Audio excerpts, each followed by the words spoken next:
आपका वेलकम करते हैं दोबारा द ग्रेट जीनियस ऐप में। हम पढ़ रहे थे अकाउंट्स। तो अकाउंट्स में हमने लास्ट क्लास में क्या डिस्कस किया? तो लास्ट क्लास में जैसे बेटा बच्चों आपने छोटे होते या अभी जैसे आप कोई सीरियल देखते हैं तो आता है ना रीकैप। रीकैप का मतलब क्या होता है कि लास्ट में ये हमने लास्ट एपिसोड में ये देखा। तो वैसे ही हमारा भी एक रीकैप है। हम रीकैप करते हैं कि हमने लास्ट क्लास में क्या डिस्कस किया। लास्ट क्लास में हमने डिस्कस किए अकाउंट्स के ऑब्जेक्टिव कि अकाउंट्स करने का ऑब्जेक्टिव क्या होता है। उसके बाद हमने डिस्कस किया हमारा ऑब्जेक्टिव के बाद हमारी जो बुक कीपिंग, अकाउंटिंग, अकाउंटेंसी, इन तीनों टर्म्स के बारे में बहुत अच्छे तरीके से पढ़ा हमने। और उसके बाद हमने डिस्कस किया था बीच में हमने फंक्शंस ऑफ अकाउंटिंग की अकाउंट्स के काम क्या हैं, कार्य क्या हैं। तो बेटा हमारा नेक्स्ट टॉपिक और बड़ा ही अच्छा टॉपिक जिसका है हमारा अकाउंट्स का स्कोप क्या होता है। हमारे अकाउंट्स का स्कोप क्या होता है? Scope of accounting, branches of accounting, सब फील्ड ऑफ अकाउंटिंग या टाइप ऑफ अकाउंटिंग। इन चारों में से बेटा आपको जो अच्छा लगता है वो कर लीजिएगा। बेटा एग्जामिनर आपसे पूछ ले स्कोप क्या होता है तो आप बोलिएगा ये वाला यही सेम लिखना है। ब्रांचेस क्या होता है हमें यही सेम लिखना है। सब फील्ड क्या होता है हमें यही सेम लिखना है। टाइप क्या होता है हमें यही लिखना है।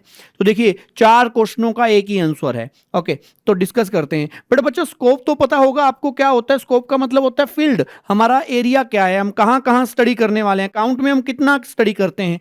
तो हमारी बेटा 5 ब्रांचेज होती हैं अकाउंटिंग की। सबसे पहली अकाउंटिंग होती है फाइनेंशियल अकाउंटिंग। हमारी सबसे पहली अकाउंटिंग आती है financial accounting. Sir financial accounting जो हम +1 +2 में हम डिस्कस करते हैं, बीकॉम फर्स्ट ईयर में हम डिस्कस करते हैं, वो बेटा हमारी फाइनेंशियल अकाउंटिंग होती है। ऐसी अकाउंटिंग जो हम normal profit and loss calculate करने के लिए और फाइनेंशियल पोजीशन को कैलकुलेट करने के लिए हम अकाउंटिंग करते हैं, उसको बोलते हैं हमारी फाइनेंशियल अकाउंटिंग। Financial accounting. तो financial accounting the main motive of financial accounting is to get a profit and loss and financial position. हमारा मेन मोटिव क्या है कि हमें क्या मिल जाए, हमें प्रॉफिट एंड लॉस पता लग जाए और फाइनेंशियल पोजीशन पता लग जाए। प्रॉफिट एंड लॉस कहां से पता लगेगा? प्रॉफिट एंड लॉस काउंट से। फाइनेंशियल पोजीशन कहां से पता लगेगी? बेटा बार बार यही डिस्कस हो रहा है। फाइनेंशियल पोजीशन कहां से पता लगेगी? बैलेंस शीट से। ओके बैलेंस शीट में कितनी साइड होती हैं? देखिए अब ये आपका एक रिवीजन टेस्ट है ना। पहले लास्ट क्लास में हमने डिस्कस किया बैलेंस शीट में 2 साइड होती हैं। एक साइड क्या होती है? एसेट और एक साइड क्या होती है? लायबिलिटी। ये हमने लास्ट क्लास में डिस्कस किया। सेकंड अकाउंटिंग आती है हमारी कॉस्ट अकाउंटिंग। कॉस्ट अकाउंटिंग बड़ी ही बेहतरीन अकाउंटिंग है बेटा। ये आप बीकॉम सेकंड और फाइनल ईयर में डिस्कस करते हैं इसके बारे में। तो कॉस्ट अकाउंटिंग करता कौन है? सबसे पहले बेटा जो कॉस्ट अकाउंटिंग है बेटा, सबसे पहले कॉस्ट अकाउंटिंग कौन करता है? कॉस्ट अकाउंटिंग करते हैं बेटा जो मैन्युफैक्चरिंग इंडस्ट्री वाले होते हैं, जिनकी फैक्ट्री है।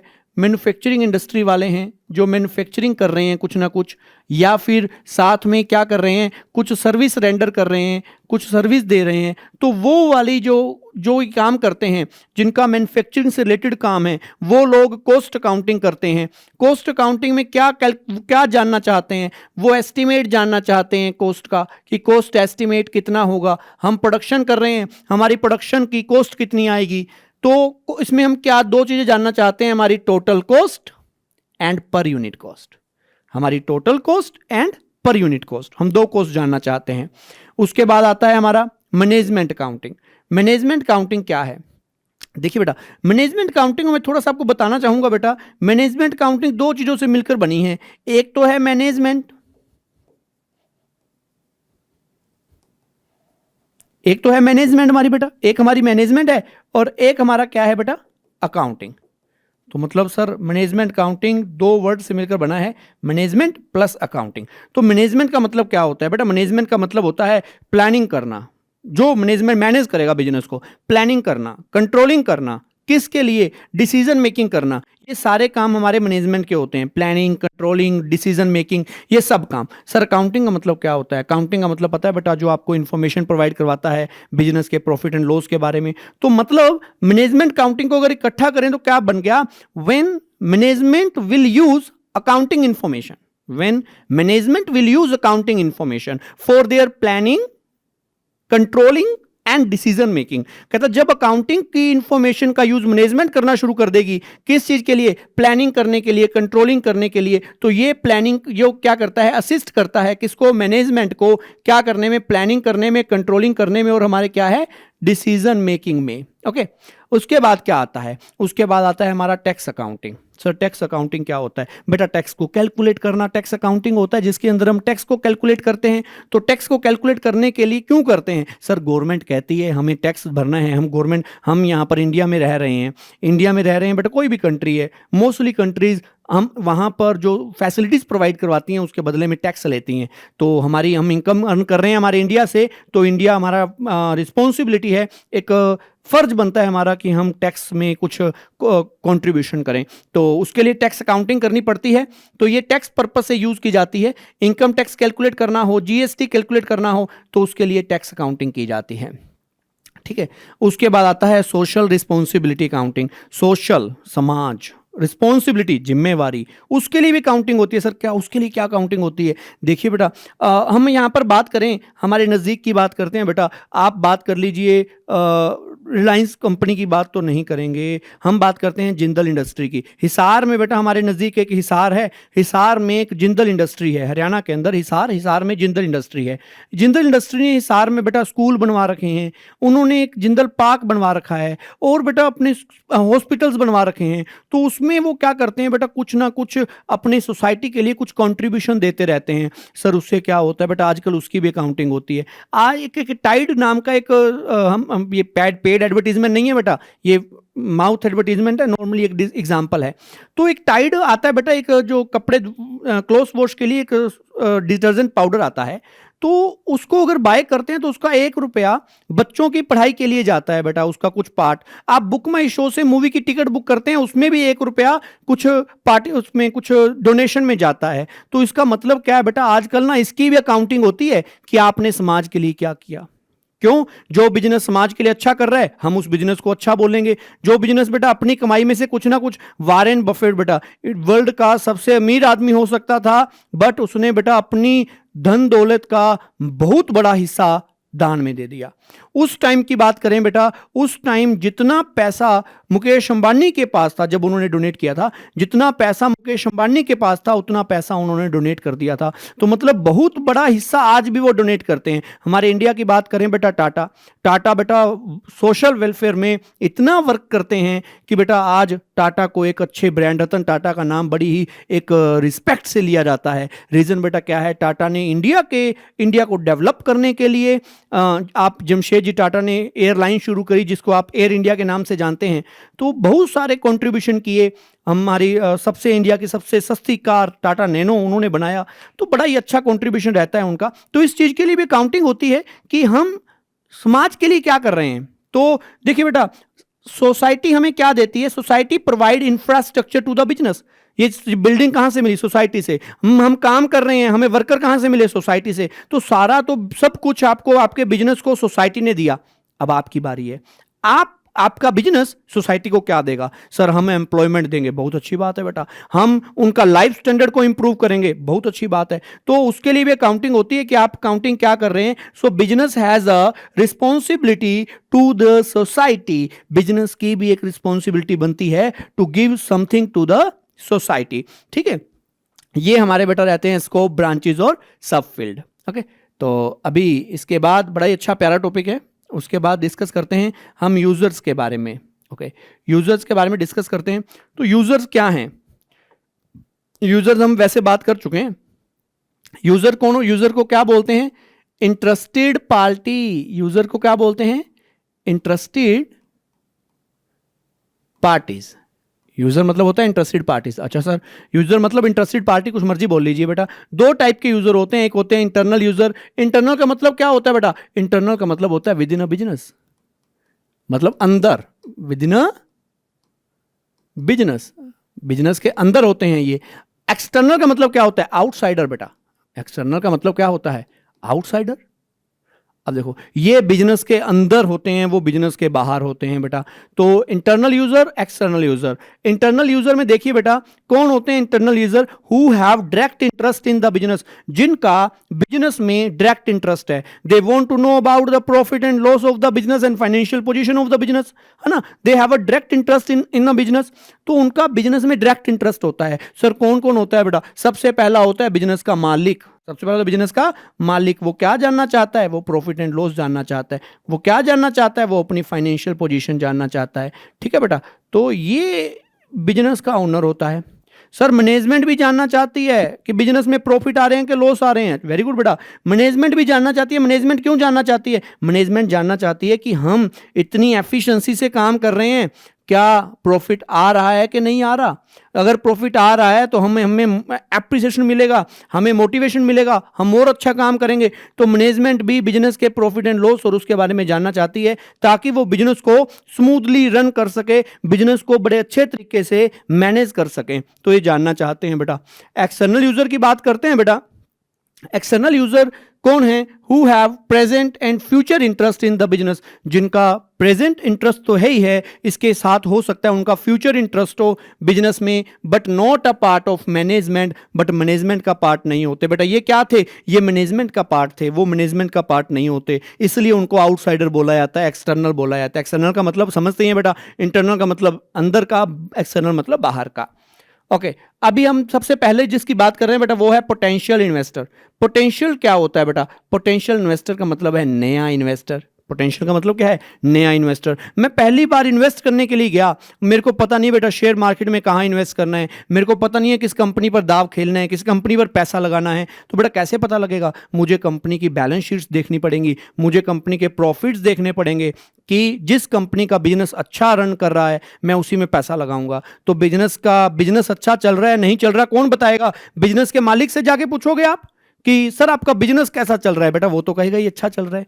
तो क्या कहां से देखेंगे बेटा? सच्चाई दिखेगी उसकी अकाउंटिंग से। उसकी अकाउंटिंग में प्रॉफिट कितने हैं, उसकी अकाउंटिंग बैलेंस शीट में फाइनेंशियल पोजीशन कैसी है, तो बेटा ये चीज देखनी पड़ेगी। तो एक इन्वेस्टर है बेटा, वो अपने इंटरेस्ट के लिए जानना चाहता है, क्योंकि उसने पैसा लगाना है कि मेरा पैसा सेफ रहेगा, मुझे रिटर्न कितनी मिलेगी, तो इसके लिए वो जानना चाहता है बेटा।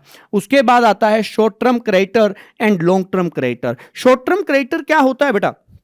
Short term creditor, short term का मतलब है छोटा समय। छोटे समय की बात क्या होती है कि with in a 1 year. Long term क्या होता है? लंबा समय। लंबे समय को सर क्या लंबा समय? तो लंबा तो एक दिन भी होता है। नहीं बेटा, 1 साल से कम जो समय होता है वो शॉर्ट टर्म होता है अकाउंटिंग में।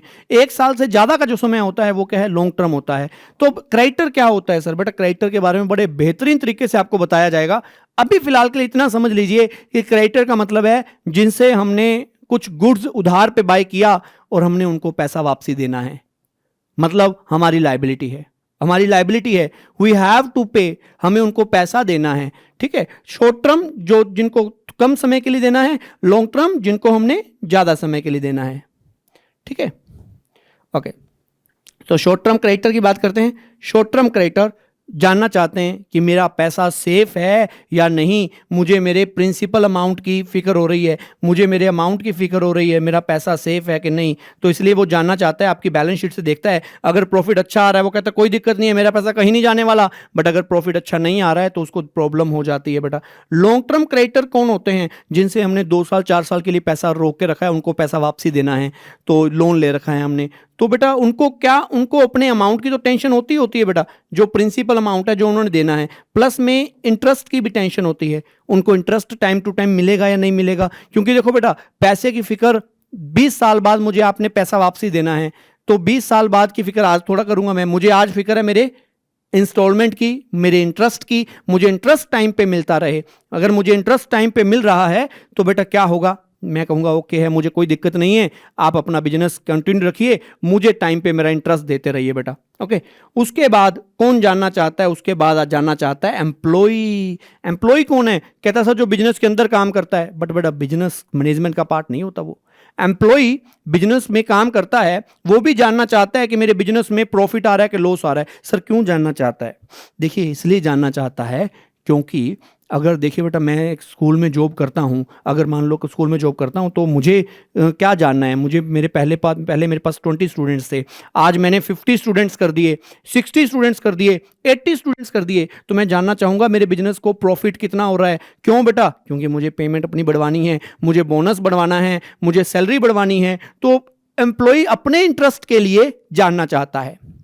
टैक्स अथॉरिटी, जो गवर्नमेंट की टैक्स अथॉरिटीज हैं, CBDT and CBEC.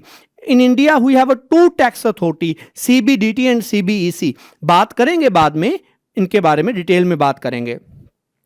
Tax authority क्या होती है बेटा? टैक्स अथॉरिटीज होती हैं बेटा कि हमें टैक्स इन्होंने, अब मैंने टैक्स लेना है, तो मैं आपके बिजनेस में जानना चाहूंगा कि आपके बिजनेस में प्रॉफिट कितने आ रहे हैं, लॉस कितने आ रहे हैं। अगर आपने प्रॉफिट बनाते वक्त, प्रॉफिट एंड लॉस काउंट बनाते वक्त कोई प्रॉब्लम तो नहीं करी, कुछ मैनिपुलेट तो नहीं किया, कुछ सब कुछ एप्रोप्रिएट है ना, कुछ इनएप्रोप्रिएट कुछ तो नहीं है, कुछ गलत तो नहीं किया, कुछ स्कैम तो नहीं है। ये सब चीजें चेक करने के लिए हमारी टैक्स अथॉरिटी हमारे अकाउंट चेक करती है।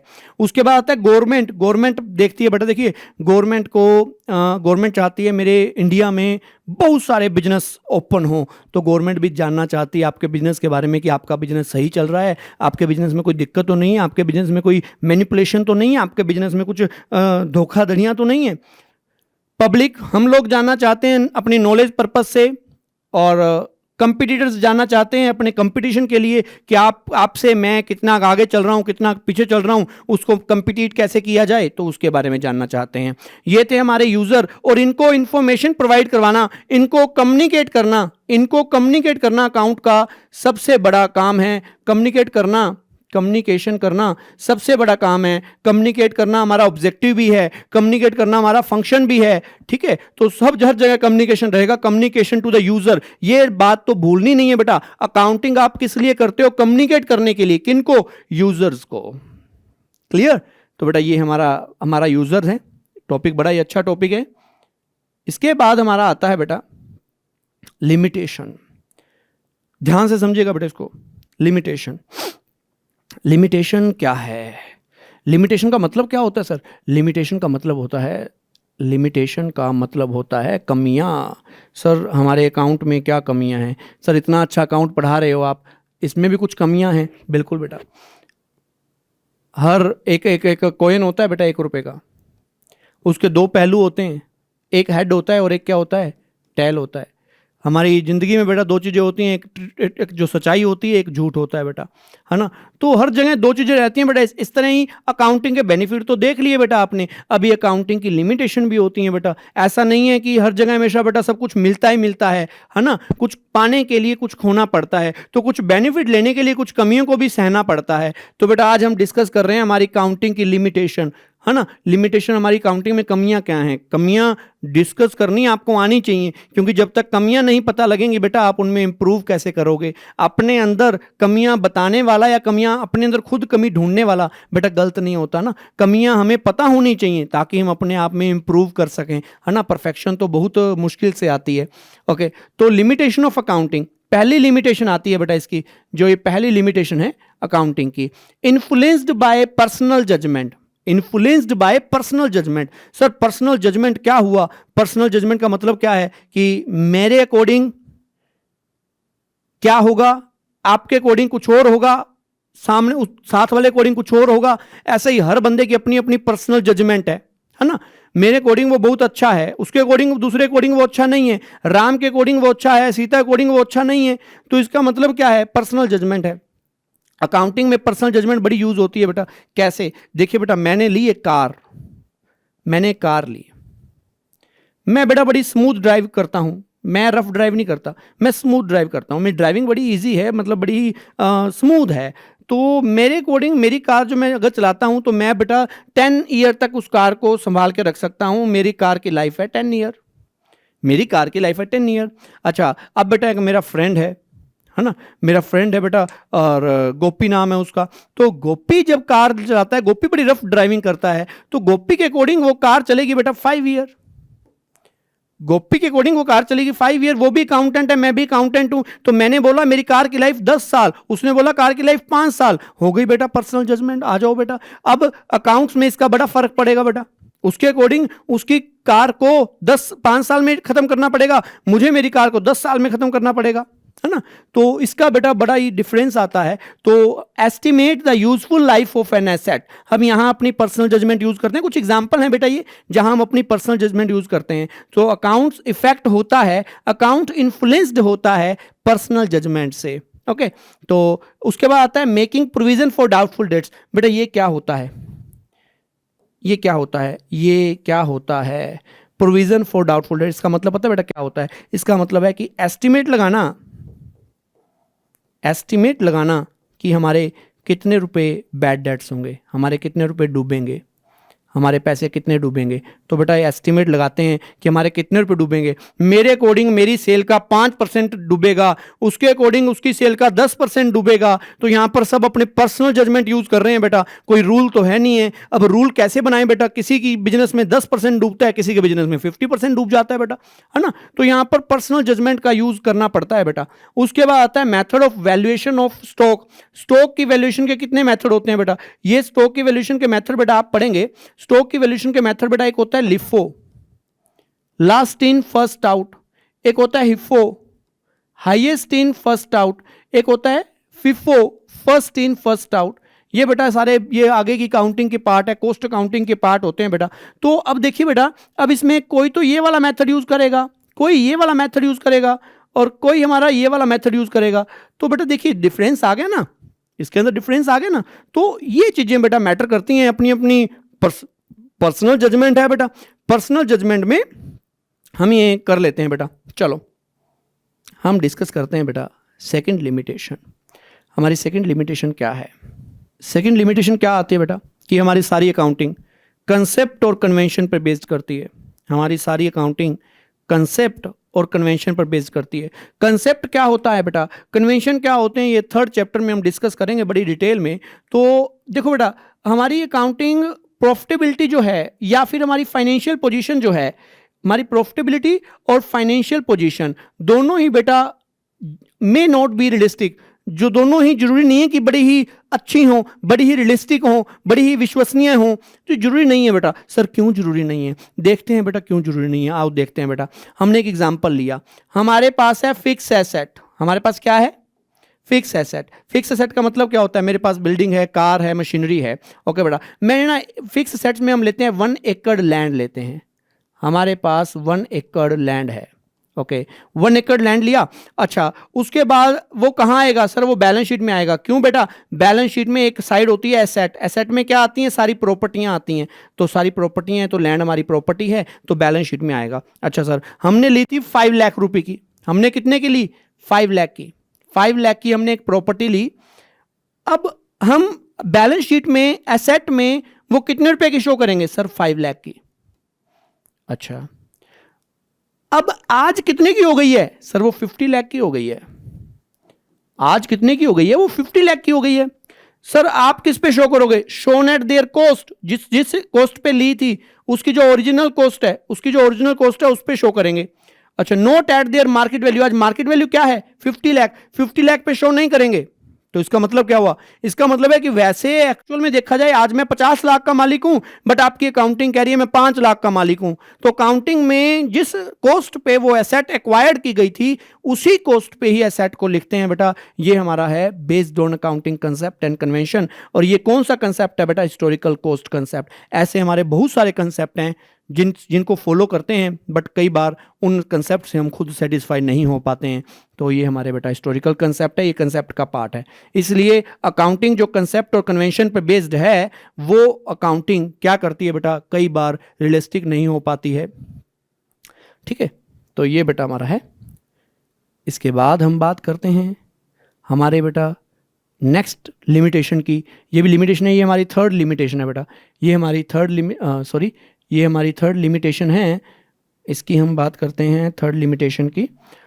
देखिए ये हमारी 3rd लिमिटेशन है, ये हमारी 4th लिमिटेशन है, ये हमारी 5th लिमिटेशन है, ये हमारी 6th लिमिटेशन है और ये हमारी 7th लिमिटेशन है। तो देखिए बेटा, अब 3rd लिमिटेशन है incomplete information. Accounting provide incomplete information, accounting provide us to incomplete information. Sir कैसे? अकाउंटिंग आपको अधूरी इंफॉर्मेशन क्यों देती है? बेटा अगर आपको अकाउंटिंग सही जाननी है, अगर आपको अकाउंटिंग प्रॉफिट सही जानने हैं, तो आपको बेटा सही वैल्यू तब मिल सकती है जब बिजनेस आपका बंद होगा। तो actual profit and loss can be known only when the business is close down. जब बिजनेस हमारा बंद होगा सिर्फ तभी एक्चुअल प्रॉफिट के बारे में पता लग पाएगा, वैसे आपको पता नहीं लग पाएगा बेटा। तो इसलिए अकाउंटिंग हमें इनकम्प्लीट इंफॉर्मेशन देता है, जो after 1 year, year by year हम जो प्रॉफिट लेते हैं वो प्रॉफिट हमारे इतने रियलिस्टिक नहीं होते हैं। नेक्स्ट आता है ओमिशन ऑफ क्वालिटेटिव इंफॉर्मेशन। ये हमने डिस्कस किया हुआ है बेटा। क्वालिटेटिव क्या होता है? सर वो बहुत अच्छा इंसान है, ये उसकी क्वालिटी है। आप सर बहुत अच्छे टीचर हो, मेरी क्वालिटी है। आप बहुत अच्छे बच्चे हो, आपकी क्वालिटी है। तो ऐसे ही बेटा हम सब में कोई ना कोई क्वालिटी है। एक अच्छा मैनेजर है, वो बड़ा अच्छा मैनेजर है, वो भी उसकी क्वालिटी है। कहते अकाउंट में रिकॉर्ड करोगे सर? मैंने कहा नहीं करेंगे। तो अच्छाई कहां पर गई? कहता सर हम अच्छाई और बुराई को अकाउंटिंग में रिकॉर्ड नहीं करते हैं। हम किसको रिकॉर्ड करते हैं सर? पैसे को। वो कहते हैं ना बेटा क्या बोलते हैं उसको, बाप बड़ा ना भैया, सबसे बड़ा रुपया। तो अकाउंटिंग कहती है जी मैं तो रुपये को रिकॉर्ड करूंगी, मैं किसी चीज को रिकॉर्ड नहीं करूंगी। तो ओमिशन ऑफ क्वालिटेटिव इंफॉर्मेशन ये कैसे है? So quality which can be expressed in the term of money. Counting में सिर्फ वही रिकॉर्ड होगा जो टर्म ऑफ मनी में रिकॉर्ड उसको मेजर कर सकते हैं। हमें क्या करना है? हमें इग्नोर करना है क्वालिटेटिव एस्पेक्ट, हमें इग्नोर करना है क्वालिटेटिव एस्पेक्ट। और मैनेजमेंट लेबर रिलेशन, मैनेजमेंट और लेबर का रिश्ता बड़ा अच्छा है, अकाउंटिंग हमारे बिजनेस के लिए बड़ी अच्छी बात है, बट रिकॉर्ड नहीं करेंगे। क्यों सर? क्वालिटी को इग्नोर करते हैं। दो मैनेजर के बीच झगड़ा हो गया, रिकॉर्ड करेंगे सर? नहीं करेंगे। क्यों बेटा? क्योंकि जो हमारा झगड़ा है उसको मेजर कैसे कर सकते हैं? कैसे मेजर करोगे बेटा? एक मैनेजर ने दूसरे मैनेजर को बेटा एक मुक्का मारा, 20 रुपए का मुक्का हो गया, ऐसे थोड़ा मेजर करोगे बेटा? उसने एक लात मार दी बेटा उसके 50 रुपए की, ऐसे थोड़ा मेजर करोगे? तो मेजर कर ही नहीं सकते हैं झगड़े को, है ना? तो ये बेटा रहेगा। उसके बाद आता है based on historical cost. Historical cost क्या रहती है बेटा? हिस्टोरिकल कॉस्ट का मतलब क्या है? लास्ट हमने पढ़ लिया। जो टाइम के अकॉर्डिंग प्राइस में चेंज आया है, कभी अकाउंटिंग उसको शो नहीं करती। आपकी प्रॉपर्टी 1 लाख से 1 करोड़ की हो गई, आपने बोला मैं 1 करोड़ की प्रॉपर्टी का मालिक हूं, अकाउंटिंग आपको वही लाख रुपए का कह रही है। अकाउंटिंग कहती है सर मुझे लाख का क्यों कह रहे हो? अकाउंटिंग कहती मेरे पास, मैं तो उसी वैल्यू को रिकॉर्ड करूंगी जिस वैल्यू पे तूने वो एसेट एक्वायर की थी, ओरिजिनल वैल्यू, ओरिजिनल कॉस्ट। तो अकाउंटिंग की बड़ी कमी आ गई। अकाउंटिंग प्राइस में होने वाले, टाइम के अकॉर्डिंग प्राइस में होने वाले चेंजेस को कभी अकाउंटिंग शो नहीं करती है। इससे एसेट्स हमेशा क्या रह जाती है बेटा? Under valued. अब 1 करोड़ से 1 लाख आ रहा है बेटा, तो अंडर वैल्यूड हुई ना हमारी एसेट, हमारी एसेट्स अंडर वैल्यूड रह जाती है।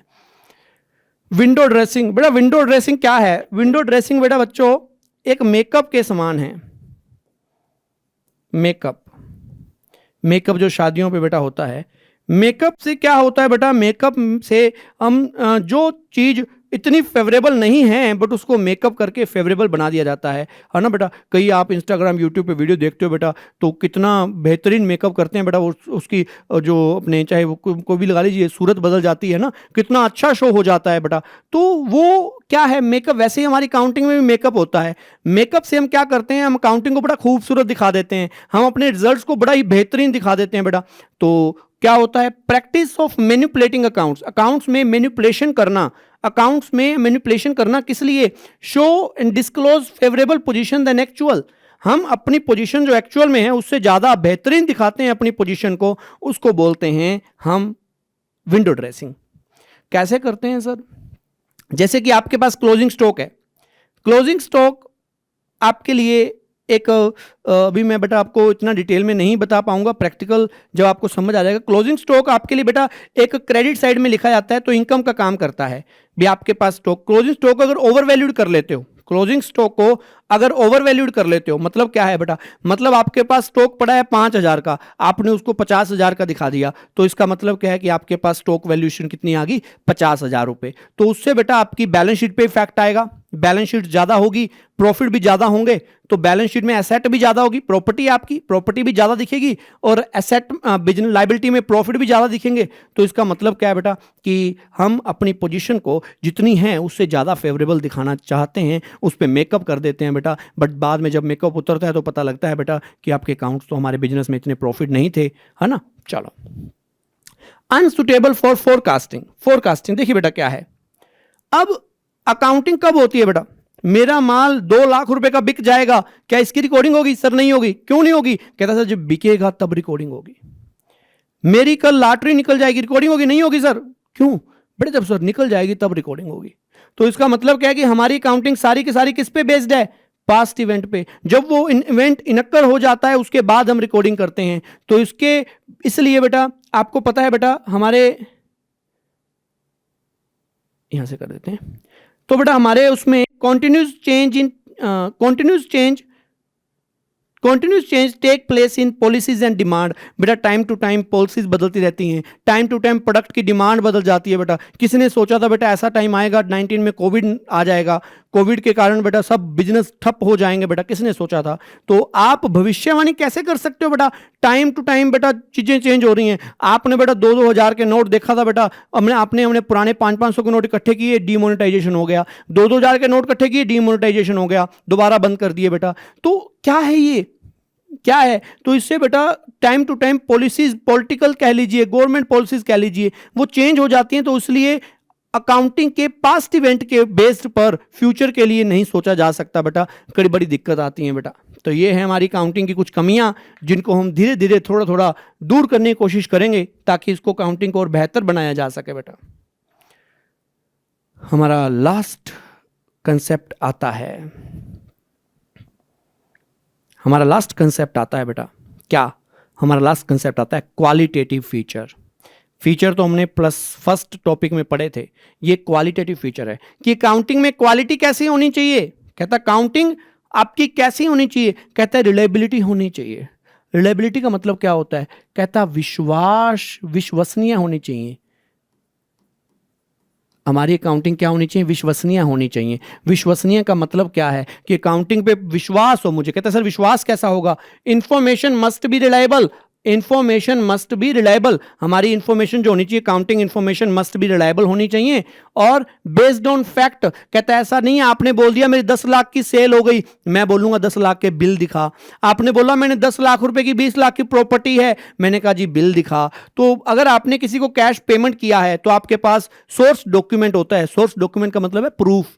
तो आपके पास कुछ प्रूफ होना चाहिए। आपके पास कैश मेमो, अगर आपने कैश में डील किया है तो आप एक पर्ची काट के दोगे कैश मेमो। अगर आपने परचेज सेल किया है उधार पे तो आप इनवॉइस काट के दोगे, मतलब एक बिल काट के दोगे। तो बिल के बेस पर मैं अंदाजा लगाऊंगा कि आपकी परचेज है कि सेल कितनी है। तो सारा बेटा, तो हमारी अकाउंटिंग इंफॉर्मेशन अगर वेरीफाइबल है, फैक्ट के ऊपर बेस्ड है, तो हमारी अकाउंटिंग इंफॉर्मेशन क्या होगी? रिलायबल होगी। क्लियर बेटा? Okay. Relevance, accounting information must be relevant. Accounting information relevant होनी चाहिए। सर रेलिवेंट का मतलब क्या होता है? रेलिवेंट का मतलब होता है कि जो हमारा ऑब्जेक्टिव है, ऑब्जेक्टिव के अकॉर्डिंग होनी चाहिए। हमारा ऑब्जेक्टिव प्रॉफिट कमाना है, हमारा ऑब्जेक्टिव मेरा ऑब्जेक्टिव टीचिंग करना है। अगर टीचिंग करते करते मैं आपको ये बताने लगूं कि मैं अपनी लाइफ कैसे जीता हूं, मैं ये बताने लगूं कि मैं सुबह सुबह मेरा लाइफ स्टाइल कैसा है, मेरा फूड स्टाइल कैसा है, मैं क्या खाता हूं, क्या पसंद नहीं करता, तो इससे बेटा बच्चों की स्टडी पे क्या इफेक्ट आएगा? मुझे देखकर या मेरी फूड हैबिट्स को देखकर मुझे कोई पसंद नहीं करेगा, मुझे मेरी टीचिंग से कोई पसंद करेगा। तो बच्चा आपके लिए रेलिवेंट क्या है? आपके लिए रेलिवेंट मेरी टीचिंग है, ना कि मेरा कपड़े हैं, ना कि मेरा खाना पीना है, ना कि मेरे पास क्या है, उन चीज़ों के बारे में जानना है। तो बेटा आपका वो रेलिवेंट नहीं है आपके लिए। तो रेलिवेंट क्या है? आपकी accounting information must be relevant. Accounting information क्या होनी चाहिए? रेलिवेंट होनी चाहिए।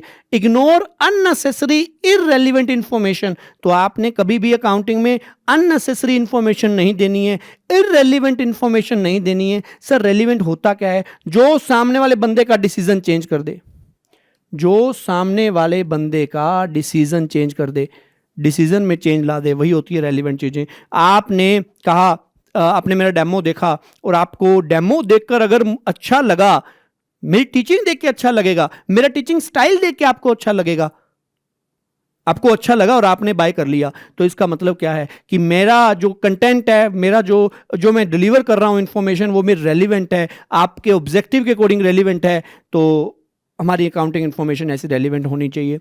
अंडरस्टैंडेबिलिटी, हमारी अकाउंटिंग इंफॉर्मेशन अंडरस्टैंडेबल होनी चाहिए। Information should be present in simple and logical manner. बड़ी ही सिंपल और लॉजिकल मैनर में अकाउंटिंग होनी चाहिए ताकि वो सबके समझ में आ सके। The person those who don't have a knowledge of commerce, जिनको कॉमर्स के बारे में नहीं पता उनको भी समझ में आए, सबको समझ में आए, इतनी इजी अकाउंटिंग होनी चाहिए हमारी। फेथफुल प्रेजेंटेशन, यहां से कट कर देते हैं इसको। फेथफुल प्रेजेंटेशन, हमारी प्रेजेंटेशन फेथफुल होनी चाहिए। फेथफुल क्या होता है? सच्चाई, सच्ची चीजें हों उसके अंदर, हम विश्वास कर सकें, विश्वास के लायक होनी चाहिए आपकी presentation. So required to show a true and fair view of profitability and financial position, कि हमारा जो व्यू होना चाहिए, ट्रू एंड फेयर व्यू होना चाहिए, किसको लेकर? प्रॉफिट को लेकर और फाइनेंशियल पोजीशन को लेकर। ये हमारे बेटा क्या रहती है? Faithful presentation. उसके बाद आता है कंपेरेबिलिटी, हम कंपेयर करेंगे बेटा, हम हमारे अकाउंट में कंपेरेबिलिटी होनी चाहिए कि हम क्या कर सकते हो, we can compare with our profit with the previous year profit, with current year profit with the previous year profit. हम हमारे इस साल के प्रॉफिट को पिछले साल के प्रॉफिट से कंपेयर कर सकते हैं, हम हमारे रिजल्ट्स को दूसरी कंपनी के रिजल्ट के साथ प्रॉफिट कंपेयर कर सकते हैं। तो अकाउंट में कंपेरेबिलिटी बहुत जरूरी है बेटा, ये होनी चाहिए हमारे पास बेटा। तो ये थे बेटा, हमने आज क्या क्या डिस्कस किया। तो बेटा सबसे पहले हमने डिस्कस किया, एक बेटा टॉपिक है अकाउंटिंग, आर्ट भी है और साइंस भी है, वो आपको सेकंड चैप्टर की फर्स्ट क्लास में आपको उसके बारे में बताएंगे बेटा। तो हमने चैप्टर आज डिस्कस क्या किया बेटा? हमने डिस्कस किया सबसे पहले मीनिंग ऑफ ऑब्जेक्टिव डिस्कस किया, मीनिंग ऑफ ऑब्जेक्टिव, फिर हमने उसका फीचर ऑफ अकाउंटिंग डिस्कस किया, फिर हमने ऑब्जेक्टिव डिस्कस किए, फिर हमने book keeping, accounting, accountancy discuss किया, फिर हमने फंक्शन डिस्कस किए, फिर हमने यूजर्स डिस्कस किए, ब्रांचेज ऑफ अकाउंटिंग डिस्कस किया, लिमिटेशन डिस्कस की, qualitative feature of accounting discuss करी। ये हमारे फर्स्ट टॉपिक, फर्स्ट चैप्टर के बड़े अच्छे अच्छे कंटेंट हैं बेटा। तो होप हमारी तरफ से किया हुआ एफर्ट आपके लिए कारगर साबित हो रहा है बेटा। तो अगर और भी अच्छी हम और मेहनत करें, हमें थोड़ा सा फीडबैक मिलता रहेगा तो बेटा हम और भी अच्छी मेहनत करेंगे। तो आशा करते हैं बेटा फर्स्ट चैप्टर आपको बड़े ही बेहतरीन तरीके से समझ में आ गया होगा। Thank you so much. दोबारा ग्रेट जीनियस ऐप में आपका स्वागत करते हैं। Welcome to all of you, all the best. Thank you so much.